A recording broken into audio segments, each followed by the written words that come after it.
Welcome to the Moon Baby Magic Podcast, a space to honor women's rites of passage stories. From menarche to menopause, the initiations of womanhood all live within our wombs. We are here to reclaim the sacredness of all of them. I'm your host, Natalie Elliott, birth keeper and women's coach specializing in womb wellness and hormonal healing. Ready for slow and sacred storytelling? Let's dive in.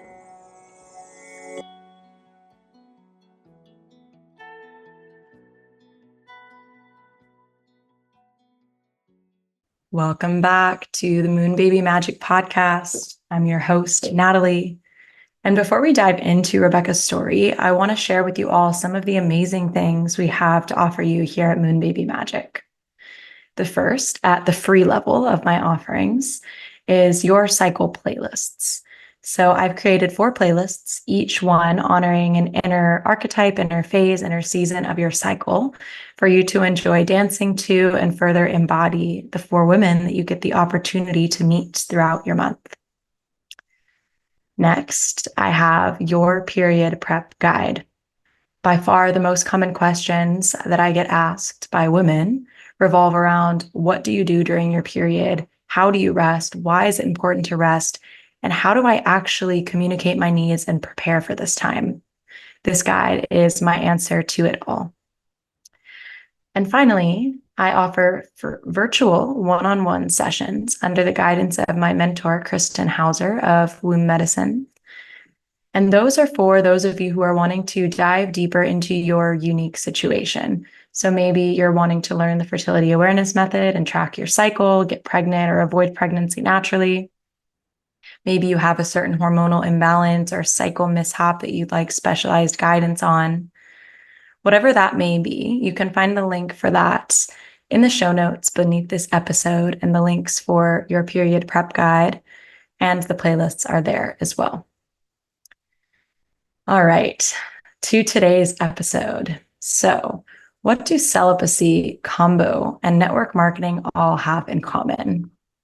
We're about to find out.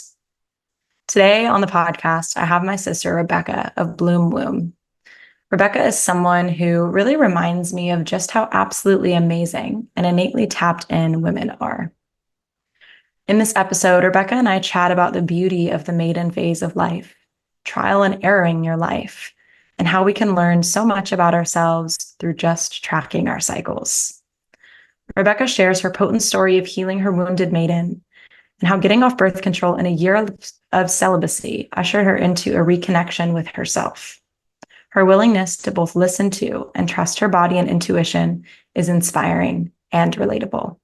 You'll feel like you're sitting in circle with your besties chatting in this episode.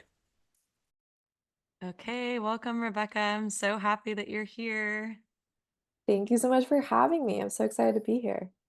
I know, I feel like we're going to have a really, really fun conversation. I love when I can have women on who have also done the blood mystery school and who are also working deeply in this work, because it feels like we can just hit on so many topics and connect on so many things. Totally. Yeah, I love that too. I love that that's how we connect it through is through this work. So that's beautiful. I Yeah. know, it's amazing. You know what I'm remembering too is like I remember that we did like a what was it? Like a cycle questions, like asking women questions about their cycle. hmm And that was a really powerful experience for me, because it's like just to be asked these intimate questions about yourself is so sacred. And we were just chatting before this recording that it's like telling the stories is the actual like transforming of shame. hmm And we were partners for that exercise in the blood mystery Yeah. school. Yeah, I do remember that. Yeah, that was such a beautiful exercise. And it is so true, just talking about this, all these things that we were never taught to talk about. So healing and so beautiful. So yeah, excited to talk more about all of it. Yeah, yeah, me too. So, yeah, let's just start off. Let everyone know where you are in your cycle, what phase you're in, and then also how that correlates to what phase of life you're in your larger life cycle. I am currently in my luteal phase, so my inner autumn, and I am in I feel like I'm transitioning out of my maiden slowly into my mother, but I'm still finding bits and pieces of me needing to, yeah, really just come to peace with my maiden in many ways. So yeah, I'm 26, so there's like a slow transitioning coming into that more and more, but it's been beautiful so far, that transition. Mm. Yeah, it's so interesting. So many of the women I've interviewed are kind of in that transitional place too. Hmm. Myself included. I'm 27 and another woman I interviewed is 28, and we're all just like, huh, this is a really interesting in between space to be in. It is because you're like, wait, I resonate with the maiden, but I also really resonate with the mother. But there's so many things I like know the maiden doesn't serve me anymore in ways, and I know the mother, like being in my mother years, serves me more in ways too. So it's a very interesting in between space to be in, and I'm loving it because it really is requiring me to yeah, find ways for me to heal bits and pieces that were the wounded maiden over the last few years. So it's been a really beautiful journey. What does that look like? Like healing different parts of the wounded maiden? Mm, so much, I feel like. I think the biggest thing for me right now is like, well, one, really knowing who you are and like understanding that um like finding that inner source of validation and power. I think that's a big thing that I've been learning over the last few years. Um, and with that, also knowing like how to set healthy boundaries for yourself, how to say no, and what to say yes to.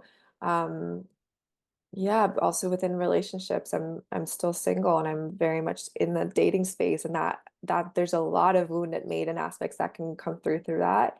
But I've learned so much over the last few years of like really standing in my own authority in that and like knowing who I am. So yeah, there's so many areas in my life I feel like that I'm learning to cultivate a healthy relationship with through coming back into the healthy maiden and then bringing her like transitioning with that into the mother versus going from wounded maiden to mother because I think a lot of women do that and they never actually find what the healthy maiden looks like for them. There's always like that wounded maiden that they can relate to, but the healthy maiden is often neglected, I think, for a lot of women. And they just move into their mother years and kind of yeah, don't ever cultivate a healthy relationship to that archetype. So yeah, I'm really trying to be intentional with that.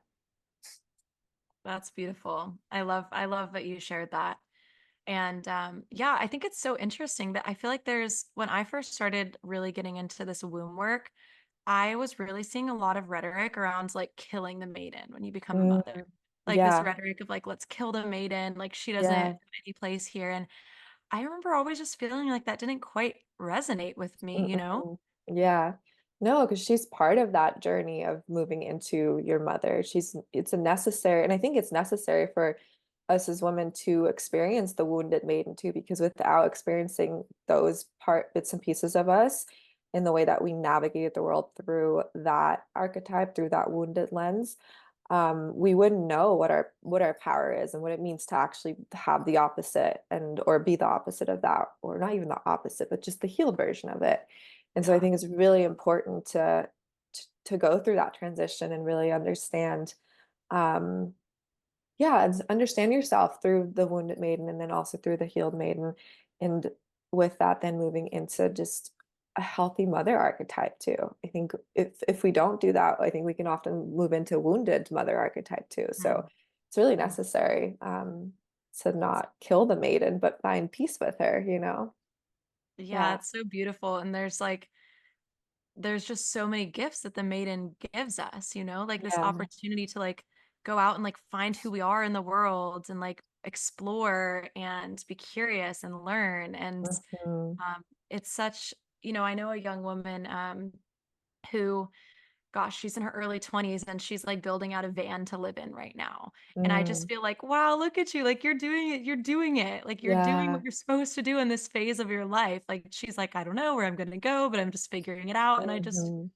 I think that there's, in some of the communities that I'm in and probably you're in too, like motherhood is like really highly valued. And I think that that's Hmm. amazing. Like we should Hmm. value motherhood. And I think we need to reclaim motherhood in a lot of ways as like our power. Hmm. But I think that sometimes in these communities, there's like this rejection of the maiden too, of like, oh, well, the maidens don't get it. And I think Yeah. that, like there's just such a beauty in being in that life phase. Yeah, So yeah, I'm glad you're totally. speaking of that. Yeah, totally. I remember when I with 19, I booked a one way to Hawaii, and like that was like I just trialed and error in my life so much. I like was traveling a bunch, tried on different relationship, different people, different jobs, different careers. Like it's so necessary in order for you to find out who you are and what works for you, what's in alignment with you.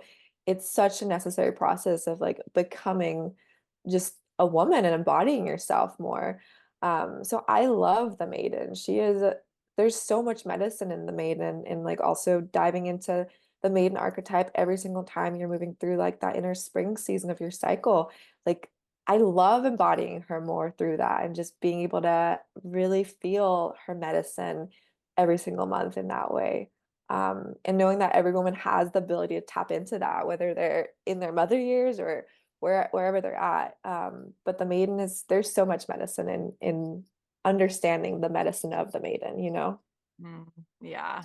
Yeah, and it's true. Like we can really, I'm in my inner maiden right now, and so I'm fully feeling that energy. And Hmm. yeah, it's so cool. Like I love that because, often women find this work later in life and maybe they're already mothers and like you really can still tap into those energies like every single time you come into Yeah. that phase in your cycle, and that's what's so magical about it. Um, Yeah. and I even feel like that with the maiden to mother shifts in myself, and maybe you feel like that too. I'm like, it's unfamiliar to me in my larger life cycle, and so it's kind of like, ooh, what's going on? But then Mm, I know what that transition feels like internally, like energetically within me each month. yeah. That's so true. And that's one of my favorite things about like when I first, and I don't know if you resonate with this too, but when I first learned about the archetypes and understanding how within our cycle we transition throughout these archetypes and really connecting and communing with them, how that transition will then be more effortless when we are in that actual transition within our lifespan. And I think that's one of the most amazing things about cycle tracking and just learning your cycle in that way and understanding the archetypes in this way is that it just creates this foundation for you to be able to navigate your life as a whole in the long run because you are learning how to really connect with every part of yourself and then when you're moving into these different archetypes throughout your lifetime it's just going to be there's just more familiarity that comes about it. So I just love the cycle because of that. Like it's so beautiful that that's a practice that brings it into our life that way, weaves into our life in that way. So yeah, it's so Yeah. beautiful. Yeah. Yeah. So well said. I love too what you shared about, like we want to move into the mother phase of life in a healed way. So like we want to Mm. go from healed maiden to, healed mother instead of wounded maiden, which could lead to wounded mother. And it just makes me think a lot about rites of passage and how important it is to honor those and be intentional about them. And yeah, something I ask everyone is to share about their first bleed, their menarche. So I'd love to just go back if you want to take us back to that time. Yeah, I was reflecting on that before our podcast because I know that was one of the things that you wanted to touch on, Mhm. and it's one of those moments in my life where I it was kind of a blur and I didn't think much of it.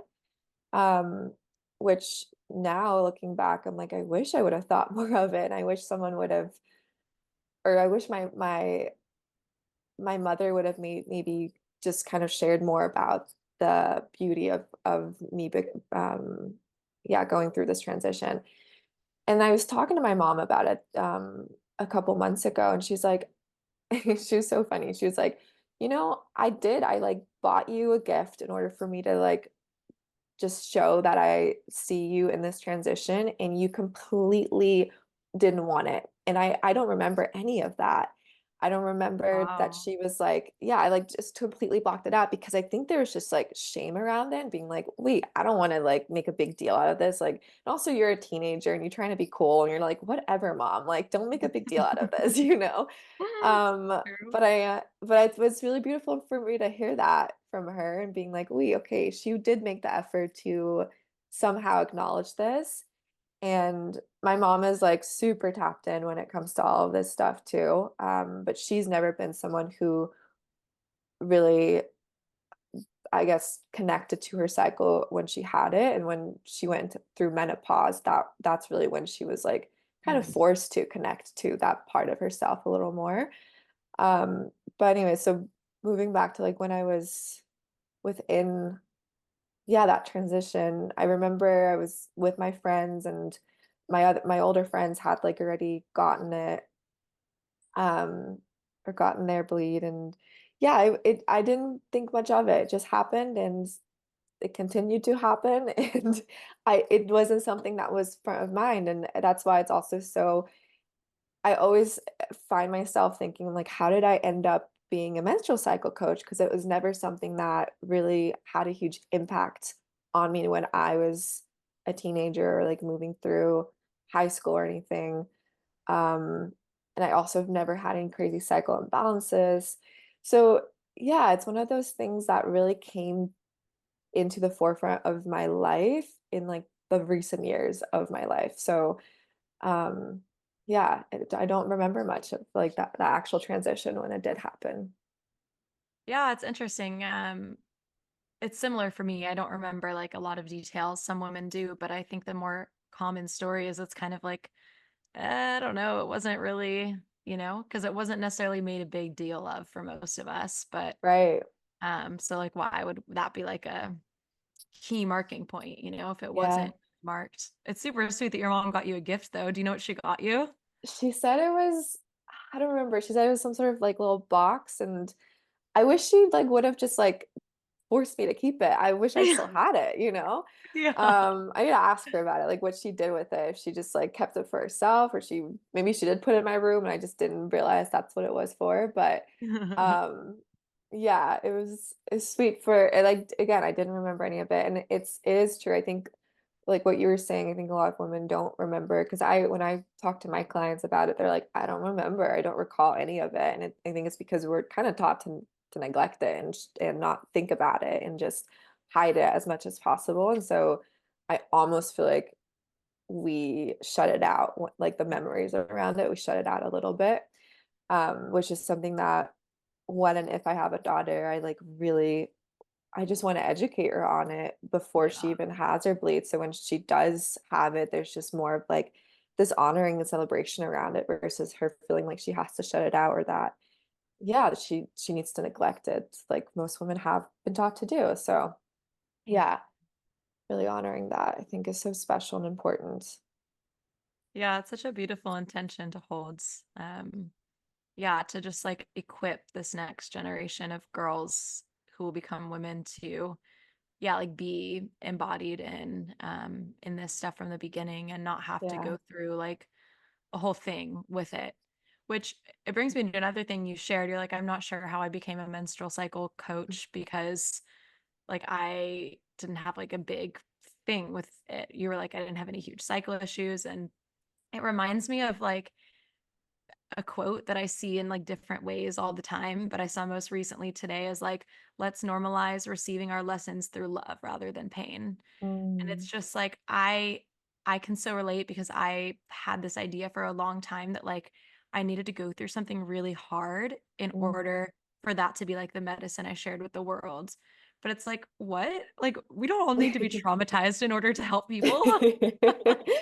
Yeah, I love that that quote. That's so beautiful. It is so true because a lot of the times it's like they say your your pain is your message, which there's so much truth in that, Yeah, it obviously can too. be. Yeah, and also I think there's power in you not being traumatized or having gone through all this crazy pain because then you have almost more space to hold for other women if you are supporting them in a journey like this, you know? Um, and it creates, yeah, it creates more of just like I think a grounded approach a lot of the times. I mean, it depends, but yeah, it's I love that quote so much because that's what it kind of was for me. It really came from a place of just yeah, needing to come back to myself in a place of love. And it really asked me to just find love for myself, and doing that was really or doing it through my cycle was really what helped me bring myself back to myself. So yeah, that's so beautiful, so powerful. Yeah. Yeah, so take me, you have your first bleed, it kind of goes on from there. Is there like a first or earliest memory that like really stands out for you in relation to your womb, your blood? Um, the first thing that comes to mind is when I started taking birth control. Um, I think I was around 18, Mm. and yeah, I think I was around 18.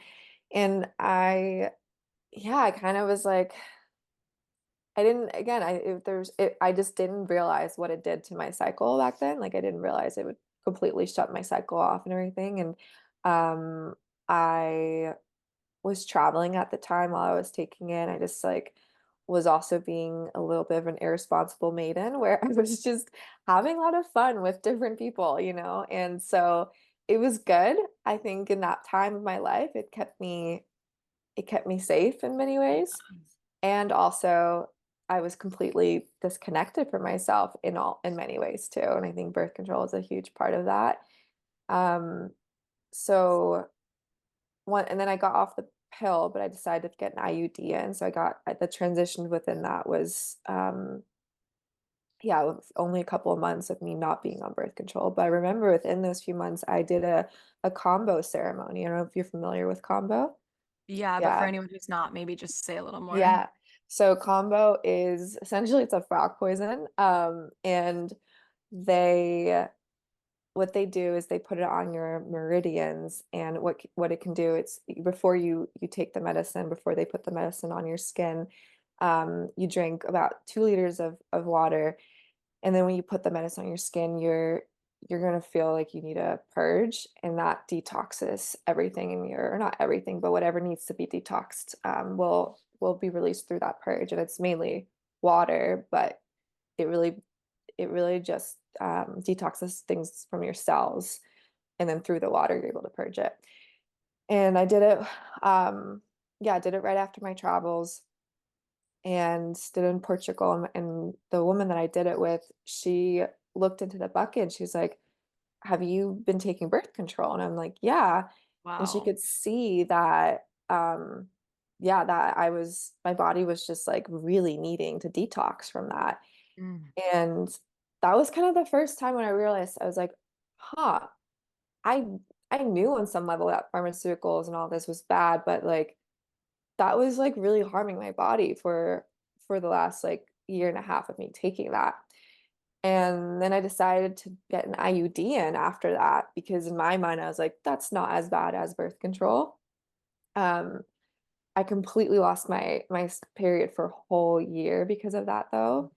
And I felt so, I knew something was so off, like something, I just did not feel like myself. And um, yeah, I just felt very, very anxious too, and very disconnected from my body. And then I got my IUD taken out. And it was such a beautiful, I remember that moment because I was like, wait, I feel like I forgot to just be with myself for like the last 3 years almost. And there was so much that was going on in my life during that time too. Like I was traveling, and then I came back home to Portugal at the time. That's where my parents lived. And then my house burned down in Portugal, and then I moved to Hawaii. And so there was just a lot of like so many turbulent things in my life where I almost feel like the like it all, again, it kept me safe in ways. It kept me safe on some ways. But then when I got the IUD taken out, I was like, okay, it's time to like really feel these parts of myself that like I haven't been able to feel over the last few years because there's so much been going on. So yeah, I feel like that was such a beautiful initiation back into that for myself, you know? Yeah, Um, what was the catalyst for taking the IUD out? yeah, so one, not having my period for a year. So you recognize like this is not ideal. I should be bleeding. Yeah, I was like, Yeah. I need to detox my body. Like, I felt I wasn't detoxing properly. Something was off. I was having like Yeah. really bad acne. I was just not, I feel it. I could feel that was something was off. And like, I was very tapped in so many other ways. And I was like, the fact that the fact that like, I'm just like suppressing this part of myself I just knew, I just intuitively knew I needed to get it taken out. But really, also big reason for why I got the IUD put in the first place is because I was moving to a new place, and it wasn't so much because it was mainly because of contraception reasons, but I wasn't actually with anyone at the time. Like I wasn't dating anyone. And back then I was really promiscuous. Like I was very much about just exploring in that Mhm. way. And the first guy I slept with on Oahu, that's where I first moved to, I ended up getting um I thought it was herpes at the time, but it wasn't. Mm. And so that like blocked just that part of my body for so long because I Mm. thought I was dealing with herpes, and I went to a clinic and they diagnosed me with that. And so for Wow. like a year, I was trying to get rid of it holistically as much. And or I was taking medication for a second, like pharmaceuticals, but it was making me feel so depressed and so sad that I was like, I can't do this. I'm gonna find a way to get rid of this holistically. Nothing was working. I spent so much money on so many different things.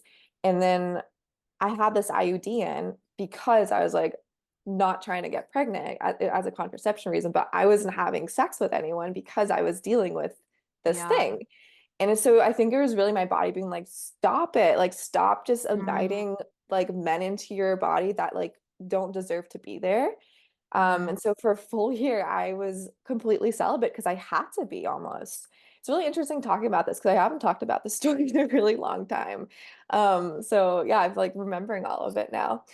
But yeah, I then decided to get my IUD taken out because I was like, there's no reason for me to have it, and I'm not having sex right now. I was completely at a point where I'm like, I give up. I'm not even going to try to heal this thing anymore because it's just here. Mm. It's not going away.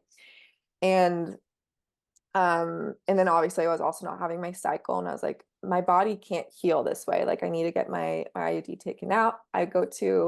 Um I go get my IUD taken out, and the gynecologist is like, I tell her, I'm like, I have ward or I have herpes. I can't get rid of them. I don't know. Just take the IUD out and don't worry about the other thing. And she's like, these aren't herpes. These are warts. And I can just freeze them off really easily. And you just need two Wow. sessions and then they're gone. And I was like, what? So for a full year, I was diagnosed wrongly by a man who looked at me for about 2 minutes, and Mm. he was like, this is herpes, da da da. Trusted that opinion, but it was wrong. Oh my God. Um, and yeah, she was like, come in next time, we'll freeze these off and you'll be good to go. And I was like, I can't believe that for I was it was just but it was so necessary. Mhm. I so needed to just have like this year of me being completely celibate because I was not doing that for a long time because I was traveling and just again exploring way too much in that way. And Well, it yeah, I seems really like you were just like detoxing on so many levels. Because on the level, yeah. like no more birth control, like you're not having partners, like your Mhm. womb is just like fully like, okay, let's shed, let's shed, let's shed, Yeah, let's create space. I think that's totally. so beautiful. Yeah, it really and it was it my body was just like stop putting anything inside of me that just isn't Mm. like for you or helping you in ways, you know. Yeah, it was a really interesting time in my life, and I felt obviously so many different things, and I felt just very I felt really like gross and just yucky too that that was going on, you know, and there was a lot of Mm. shame that came up about that. And then after that, I really swore to myself to just be more intentional in ways, um, with what I put in my body and what I let in my body. Mm. But yeah, it's been a journey with all of that. But I would say that was a big initiation for me. Yeah. Um, yeah, And yeah. that was you were in your early 20s when all that happened? I was like 19, 20. Yeah. 1920. Yeah. So you were Yeah. young. Yeah. I was really young. Yeah. That was like 6, 7 years ago. Yeah. Yeah. I mean, it's so interesting with, yeah, I mean, I applaud you at listening to your body and like taking the wisdom of that, even if there were a lot of times when, like you said, you felt a little like icky or yucky or there was some shame. Yeah. But it's so interesting to me because like those are the moments where we actually hear the voice of our womb. And that can Mm. sound like this very like woo-woo esoteric thing, but it's like really not. It's really Yeah. like just these subtle ways and sometimes very obvious ways that our wombs communicate with us and say no. Totally. Yeah, and I don't think I even realized it was my womb communicating with me because Yeah. the term womb, I wasn't using that back then. It's just like Oh yeah. I don't know. It was just not like I was just like whatever, my body is not feeling well. I need to fix this. But Yeah. yeah, it's so true. She was communicating with me without me even knowing that she was communicating. And that's Yeah. like that's just the power of the womb for you. It's Yeah. amazing. I know it's so magical. I mean, yeah, I feel like a lot of us we don't have that language when we're like really going through these things, but that doesn't Yeah. mean it's not there. Exactly. Exactly. Yeah. It's like our So, body knows so much more than we do a lot of the times. It's just a matter of like listening and tuning in. Yeah. yeah, and it takes time to do that. So, it sounds Yeah. like kind of like that was your initiation into listening. So, what happens after that year? What happens after that year? There's a lot more that I think I had to uncover for myself. Um I was struggling with like binge eating, but also at the same time I was the smallest and skinniest I'd ever been in my life. I was over exercising a lot. I was also vegan at the time, and I just think I wasn't nourishing my body correctly in many ways.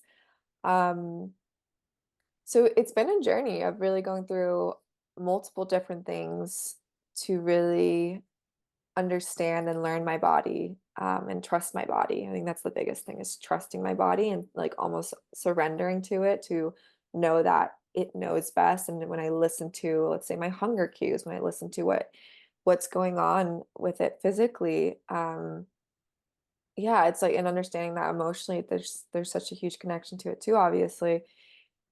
Yeah, there's so many layers I feel like I had to go through. And yeah, and through that journey, I then came to like, I mean, there's so much more that happened in between that. I'm like skipping towards like me being 24 now, I guess. But I really learned I really learned about myself by all of that, and also then starting like different businesses and starting or moving to do different places and going through breakups and all these different things. Like we were talking about earlier, the whole trial and erring of the maiden. Like I think that everything was so correlated to learning myself and trusting my body and my intuition and my womb in ways too, without me even knowing that that's what was happening there is creating that connection more and more. And all of that really led me to where I am now in ways.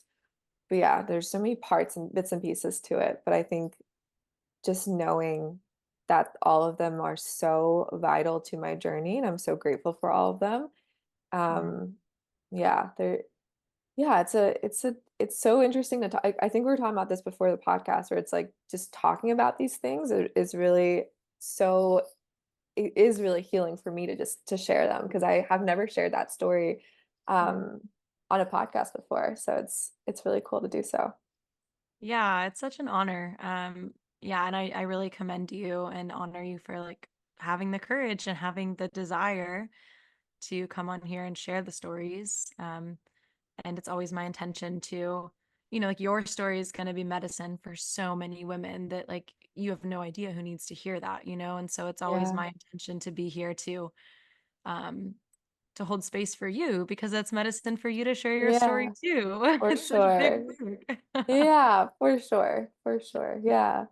I love that. Yeah, no, it's beautiful. I love I just have so many conversations with women who are just able to I don't know, extract feels like a funny word for it, but that's what's coming up. Like extract the beauty from like stuff that they've been through that at the time was not beautiful for them. Mm-mm. Yeah. Um, yeah, it's so interesting to me. Yeah, and I will say like one of the biggest things, or how do I say that's one of the things that I love to talk about is the dynamic between yourself. Like on my page, I love to talk about just relationships and dating dynamics as well, and like masculine and feminine dynamics, because I think it goes so hand in hand with the journey of being a woman and embracing your cycle and understanding that being in your feminine also means the relationship that you have to your body and energetically what you allow in, the relationships that you have, all of that. And that whole journey, I'm like realizing now that that was really just like the catalyst for me being so passionate about sharing that part of the journey or that part of this work too, because it, yeah, it is so vital for women to understand that too. And being a menstrual cycle coach, like there's so many different, I feel like you probably feel this too, where there's so many different areas of our lives that are affected by this, and that it's not just like track your cycle and understand your hormones. It's like there's such a big scope of practices that go into this practice, if that makes sense. Yeah. And I love that about this work so much. It's just like this big umbrella that brings it back home to us. Well, yeah, it's like our entire lives revolve around this cycle. I was thinking about Exactly. this, like, I think just yesterday, I just had this like thought come up, as thoughts do, just appear. And it was like, what would happen if you just didn't pay attention to your cycle anymore?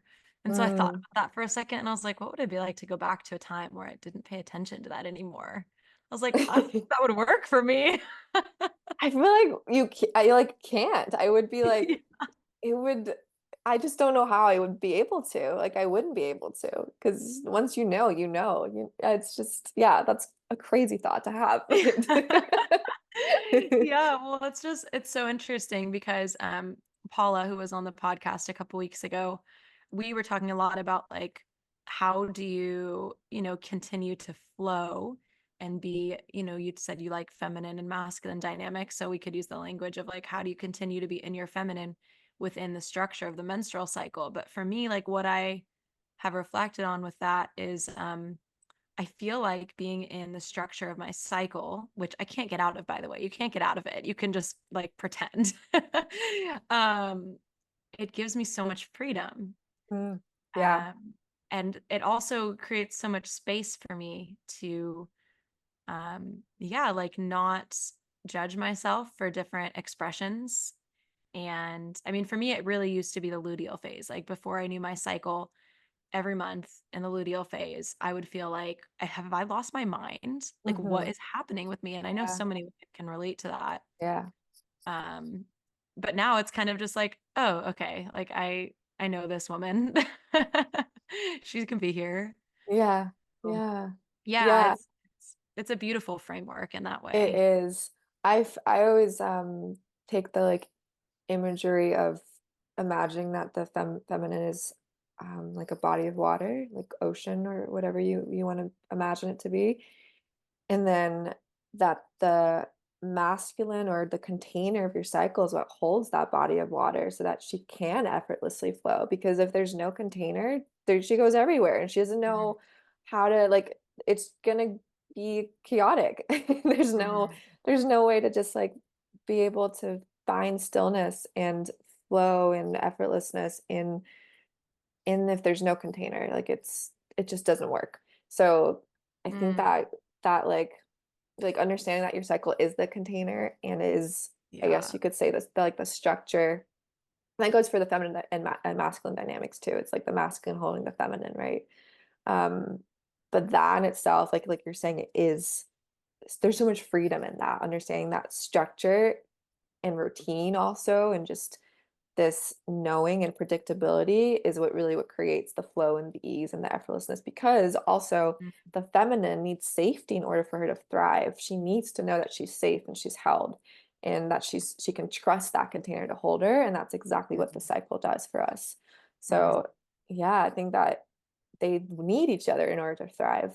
they can't live without each other. Otherwise, there's gonna be just an imbalance there, you know? Mm. Yeah, no, I love how you phrase that. And it brings up a question for me around, did you feel like that sense of out of balance, chaos when you're on birth control? Just thinking about how the cycle like is our structure. Like, was that true for you during that time? Yeah, I don't think I realized that that's what was going on, but yeah, for sure. Yeah. Yeah, I think because I didn't know have any set, I had no knowledge of the cycle and didn't know that there's four phases and that we had a 28 on average day like that. That was like our cycle, you know, like I just didn't know any of it. And yeah, but I do remember feeling ungrounded and not balanced back then for sure. Yeah. Yeah, it's so true. And I mean, for anyone listening who's not, familiar with much of the stuff about birth control, it's like what it really does is it disconnects our brain and our ovaries. It disrupts that connection. And so Yeah. a lot of women talk about how they don't feel like themselves. And then when they come off birth control, it's like they're meeting themselves Yeah. again, or maybe for the Mhm. first time if they've been on it since they were really young. Some Yeah. girls are getting on birth control really young. And Yeah. it also like not having a cycle, like you were saying earlier, Rebecca, it doesn't give your body its monthly opportunity to detox and to shed. And so we can just imagine what all that accumulation feels like in the body. That doesn't feel Yeah. good. No, not at all. You're just it's very it feels very suppressed and very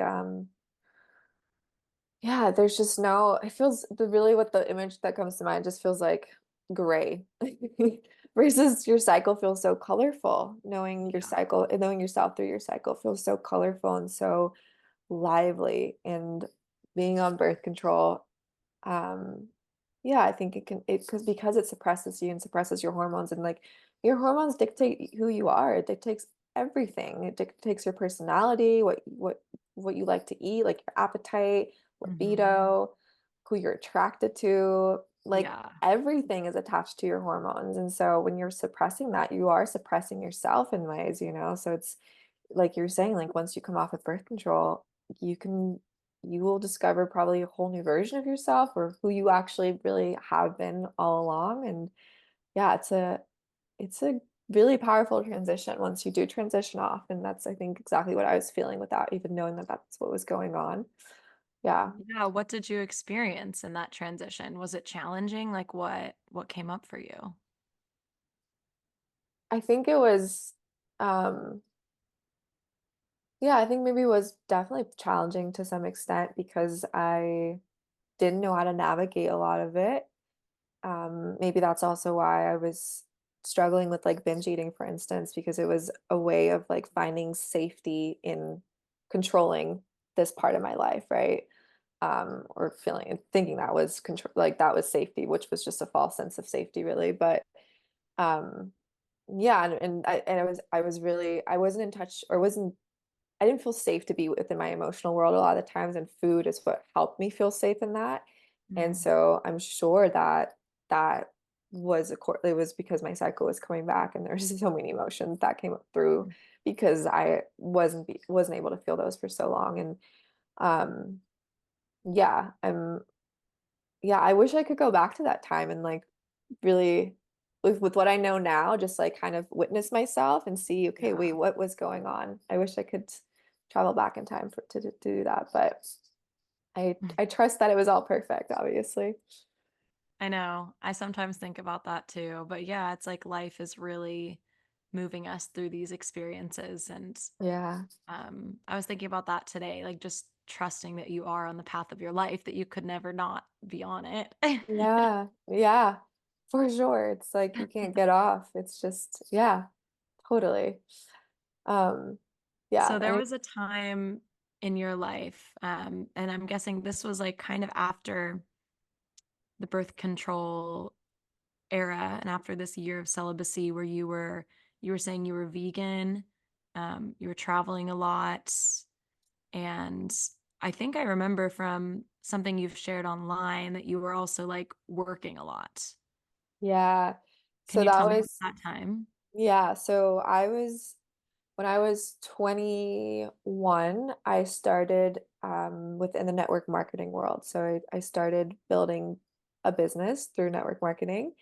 And I did that for about 4 years and I found a lot of success. I scaled that business to six figures. And yeah, Wow. it was really amazing to see like what I was, I guess, capable of and just being able to Totally. really, yeah, it was a really cool time in my life. And I also completely burnt myself out doing it because I wasn't taking care of myself. And I also, so I started with one network marketing business, scaled that to six figures, and then I started with a different one.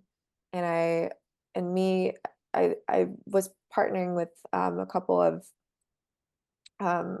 friends to. She's like a close friend of mine, and then it was four of us that were trying to like build a team and then really scale that.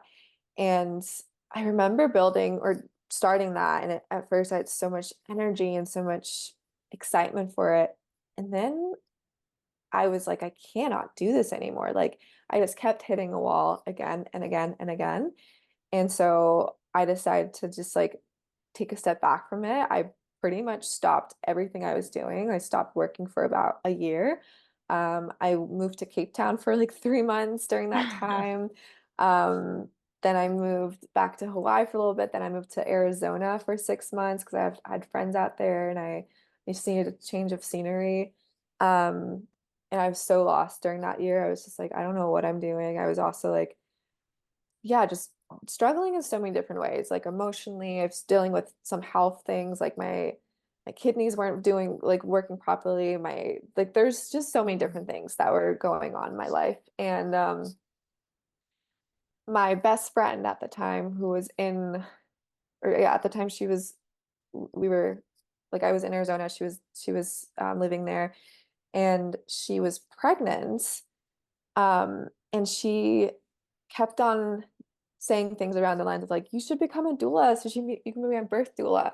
I was like, yeah, I've always kind of wanted to become a doula, but I never knew why. And I just was kind of like called to do it. And I started taking courses on just doula work.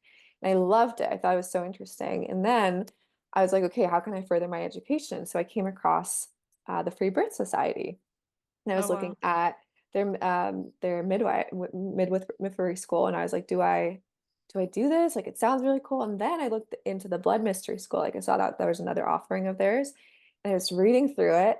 And I remember this moment so like vividly. I was like, every single thing that they were sharing on, like, I just didn't even know that this work existed, and I didn't know that I was looking for that until I read through their landing page. I was like, this is it.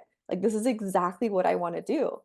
And it just like I just knew at that point like this is the work that I needed. Like I needed to do this course and I knew that it would open doors for me without even realizing that it would be what I would do work-wise. I just knew it would open doors for me personally as who what Mhm. I like what I was going through in that moment of my life.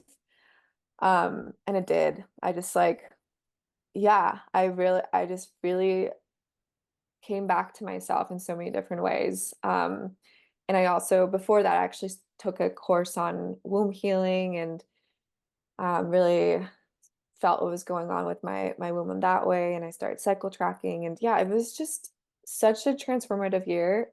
And also, it was really hard because I was so lost. And I felt like I was back in my early 20s where I was just like trial and erroring and trying to figure out what I wanted to do with my life. And yeah, and it all came together and it fell into place. But it was really through having to take a huge step back from everything that I had built and just trusting that the right things would fall in place. Mm. And then they did. So, so grateful that I trusted that, even though it was really hard to do so. And just being in the uncertainty for a good amount of time, you know? Yeah, I mean, it takes so much courage and so much surrender and trust. And Yeah. yeah, I really see you because when you said, oh, I felt like I was back in my early 20s, like trial and erroring things. It's like, Yeah. I feel like, we don't do it as much as we get older, but like we know from our menstrual cycles, we're like constantly like in death and rebirth cycles. And Yeah. I was thinking about that recently. I was like, maybe I'm ready for my next life now. Like my next version of me is like ready to come online now. And I Totally. just feel like we're always doing that. And so for you to be able to build something so big and so powerful for you, like you created, it sounds like a lot of financial abundance for yourself at a young age, which is so amazing. Yeah. And then to step back and be like, wait, I'm going to put all of this down. And Hmm. like, I'm going to leave where I'm physically located and I'm going to leave this Hmm. business. And it reminds me, I don't know if you're familiar with the myth of Inanna. I'm Um, not, no. you should look into it. I have Okay. this book that I've been reading. It's just all different myths of Inanna, who is a Sumerian Mm, goddess. And her main myth that I learned like 3 or 4 years ago, during Samhain, sort of that like coming into autumn, Halloween hmm. time, is Hmm. kind of her like time to that this myth comes online. Hmm. And in this myth, so Inanna is the queen of heaven and earth. Hmm. And she has this sister, Ereshkigal, who is Hmm. the queen of the underworld. Hmm. And the myth is Inanna going down to the underworlds to visit Ereshkigal. And the way that it's described in this interpretation I'm reading now is like she opens her ear to the underworld as if like it's calling her. She knows she needs to go there. Hmm. And through her process of going into the underworld, there's these 7 gates. And at each gate, they're like, take off your crown, take off your jewels, take off your robes. And she has to like Mm. literally take off everything to get into the Wow. underworld. And she returns as this like newly embodied woman, who has stripped down everything and then come to the world in this more like whole, less Mm. shallow place. I mean, you got to read it. It's so beautiful. Yeah. I got chills when you were telling that story. I was like, that sounds familiar. Yeah. And I Yeah. actually think that the myth of Inanna is like, we hear a lot about the hero's journey, like conquering something, Yeah. getting through something big. And to me, like, I think women really resonate with Inanna's journey because I think it's like the Mhm. heroine's journey is like, as women, we like Yeah. venture down to this underworld and then we come back up. That is such a beautiful point. It's like because I worked a lot with the hero's journey when I was in my network marketing business. Actually, when I was coaching people, I would tell them, write out your hero's journey. And it was just such a Wow. masculine approach, because it's like, how did you conquer this? How did you figure out your like yeah, your mission essentially, or your why, and like why are you doing this? And yeah, it was just very like masculine versus like what you're sharing. It's the cycle of death and rebirth that a woman goes through every single month, and tapping into that and knowing that that's a cycle that, like you were saying earlier too, we go through in our lifespans. And obviously men do this too, but I think women do it more than men do because we need to. It's like it's part Yeah. of our nature to do it. um, and we're all about just the transmutation and knowing how to be that like oracle that brings things from the underworld, the shadow world into light, and knowing how to hold that and transmute it. Where men are, they're very much they can hold the outer world better than we can a lot of the times. We're really good at holding the inner world. And so allowing ourselves to do that, and yeah, and through that having that transition and that transmutation, it's such a yeah, it's such a potent journey. But I love that. I'm definitely gonna look into that. Yeah, it sounds like a beautiful, beautiful story that is definitely, I think every woman can relate to too. Yeah. Yeah. It's a powerful one. Yeah, it's beautiful. So, yeah, thanks for sharing that part of your life. And it's interesting to just like think about where you were, at that time and like kind of where you are now. Yeah, Um, and it seems like maybe this doula training kind of like opened you up to a lot, which is cool because totally. that's really similar to my journey. Yeah. Doing a doula training and then being like, what else could I learn about womanhood? And I feel like it's almost like realizing that the womb isn't just a place for babies. No, yeah, exactly. Totally. Yeah, I was like intrigued about becoming a doula for like many years before that, honestly, but I always put it to the side and I was like, I'll do this whenever, like when I feel ready to. When obviously that never comes. But it did come, I guess, in a way. Um, but yeah, and then it was really it just gave me this like insight into what the womb is obviously capable of.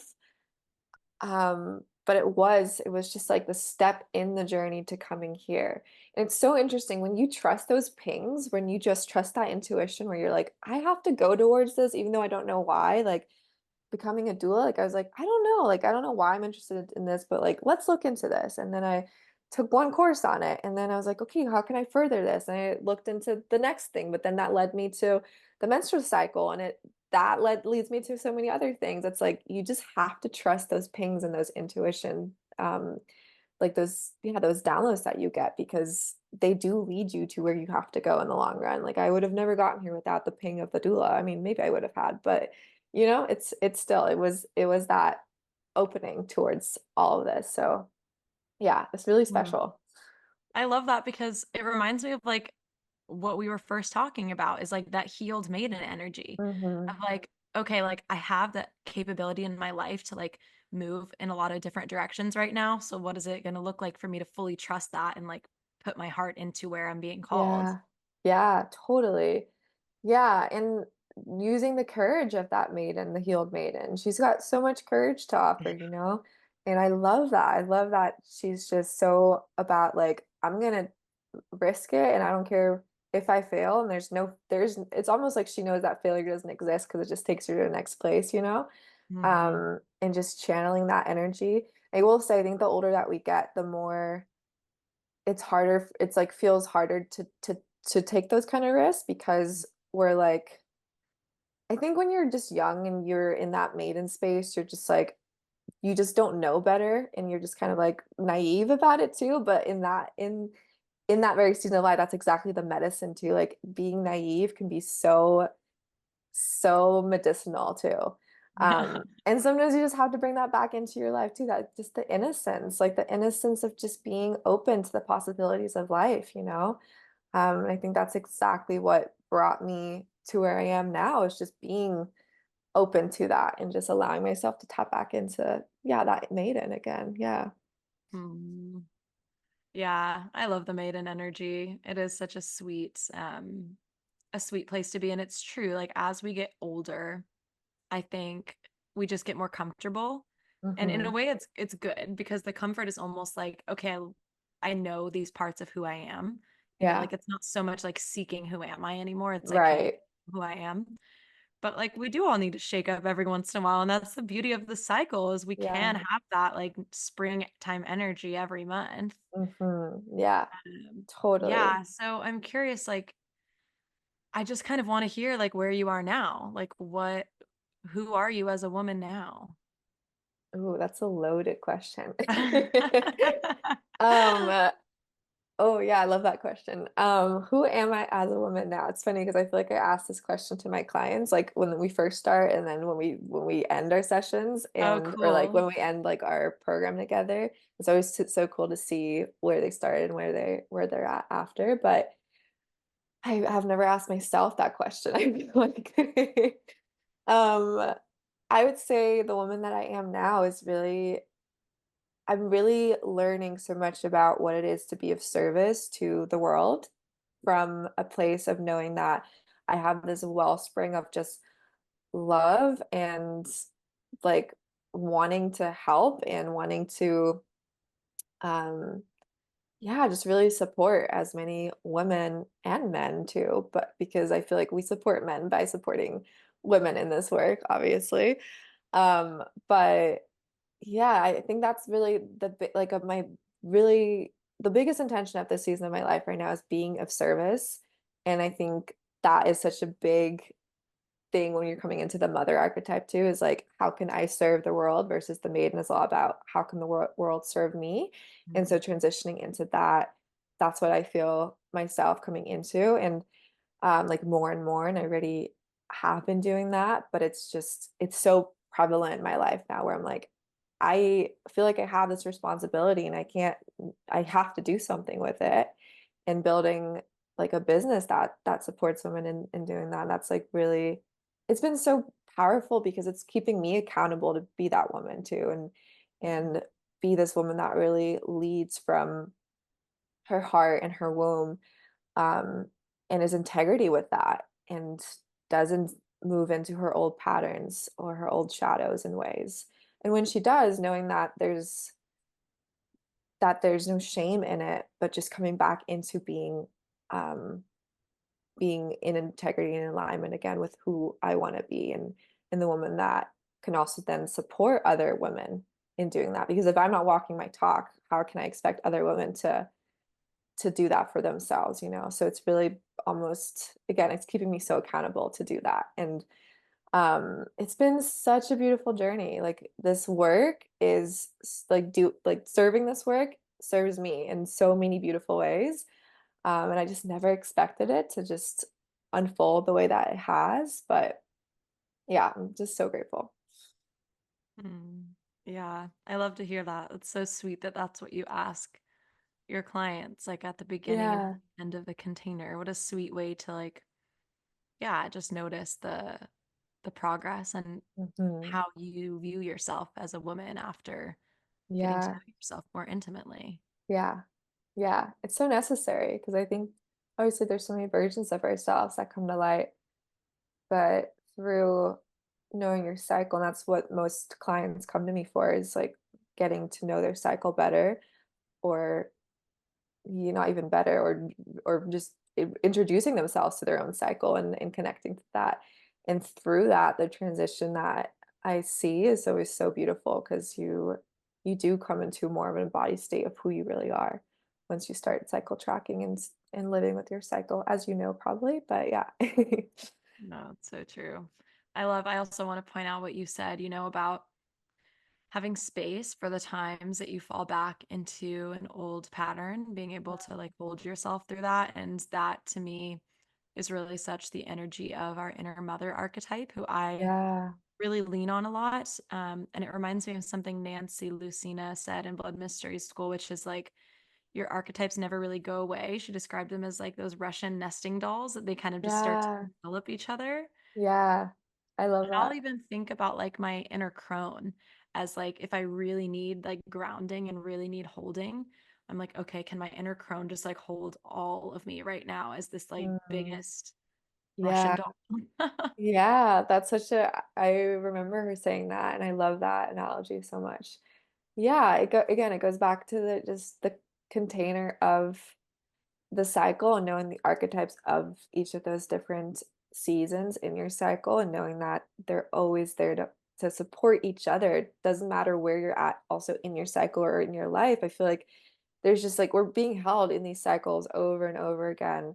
And that in itself is just it's so comforting to know that, you know, just that Mm, we've got each other, like all these parts of myself, just we're here to support each other no matter what. And there's no shaming or neglecting because I just feel very I feel very done with that. Like I feel very done with shaming myself or neglecting myself because it just doesn't serve me anymore. And so holding myself with like, yeah, the different archetypes and understanding all those versions, yeah, it's so powerful.